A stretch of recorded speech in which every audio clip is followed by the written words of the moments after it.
Insiders. Today, we take a look at the top 10 deathbed confessions. Welcome back to the Insiders, where we give you the inside view of every question in your mind. And hey, if this is your first time here, please take a moment to hit the subscribe and bell icons now so that you can be notified of upcoming episodes from the Insiders. So we've all had regrets, and we've all made mistakes. That's the common human denominator, isn't it? And we'd likely want to take our actions to our graves instead of facing the uncomfortable scenario of having to accept them in front of everyone. But today, we're going to talk about those rare moments when people recounted their worst deeds possible when they were too close to their final goodbyes. In this segment of the Insiders, we are going to discuss the top 10 shocking confessions by people on their deathbeds. Number 10. James Brewer. A few people in Shawnee, Oklahoma, who knew the couple that called themselves James Anderson and Dorothy Powers, said they were quiet and humble. They moved to the city in the late 1970s, and both were deeply religious. They were active in their church, and James was the leader of a Bible study. In 2009, James was in the hospital because he suffered serious strokes. He told the police that his real name was James Brewer.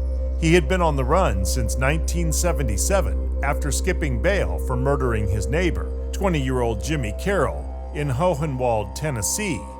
He thought that Carroll was trying to seduce his wife, so he shot him twice, killing him. It turned out that Brewer didn't die from the strokes. He recovered and turned himself in to the police in Hohenwald. The district attorney chose not to go to trial because of Brewer's physical condition. Number 9. David Lee Wilson.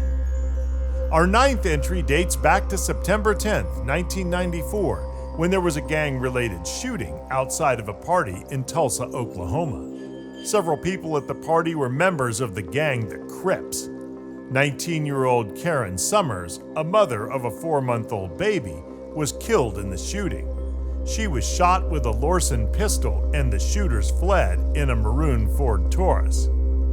A few days later, the police interviewed Michael Lee Wilson, who was a member of the Bloods, a rival of the Crips. 3 days before the shooting that killed Summers, he had been shot in the leg by a Crip. He also owned a Lorson pistol and had access to a maroon Taurus. Amazingly, even though he had motive, access to the type of gun used in the shooting, and access to a car that matched the description of the getaway car, they didn't arrest them. Instead, they arrested two 17-year-old boys, DeMarcho Carpenter and Malcolm Scott. Two eyewitnesses said they were at the shooting. Even though the witnesses' statements contradicted each other, and there was absolutely no physical evidence tying Carpenter and Scott to the shooting, they were found guilty. They were both sentenced to life plus an additional 170 years in prison. The interview was entered into evidence, and on May 9, 2016, Carpenter and Scott were released from prison after spending 20 years behind bars. Number 8. Chester Weger. On March 14, 1960, 50-year-old Lillian Oding, 50-year-old Mildred Lindquist, and 47-year-old Frances Murphy left their upscale homes in Riverside, Illinois, for a short vacation in Starved Rock State Park near Utica, Illinois. After eating lunch at the lodge, the women went for a hike through St. Louis Canyon. When they didn't return back to the lodge later that day, the police were notified. They organized search parties to look for the three women, who were all wives of corporate executives. Their bodies were found 2 days later in a cave by a camp supervisor and 4 teenagers. Their hands had been bound with twine, and they had been beaten to death with a frozen tree branch and then dragged into the cave. 21-year-old Chester Weger, an employee at the lodge, became an early suspect. He had scratches on him and there was blood on his jacket. He explained the scratches were from grooming his sideburns and the blood on the jacket was raccoon blood. He stained it earlier when he was hunting. Weger cooperated with the police, gave them his jacket, answered all their questions, and even passed a lie detector test. 8 months after the murder, Weger confessed. He then led the police and the press through a walkthrough of the crime. At his trial for the murder of Lillian Oding, he said that the confession was coerced and the walkthrough was coordinated by the lead detective on the case.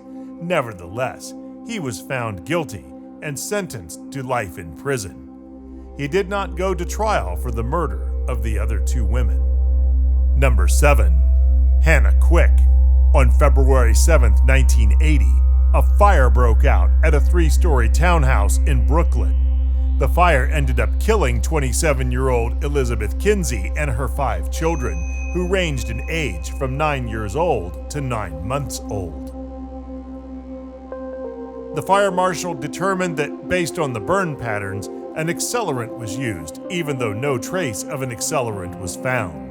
He based his theory on the fact that the patterns indicated that there were 2 fires started in one room. This led to 25-year-old Raymond Mora, 30-year-old Annuary Villabus, and 34-year-old William Vasquez being arrested the day of the fire. They were convicted in 1981 and given life sentences. Mora died in 1989 in prison at the age of 44.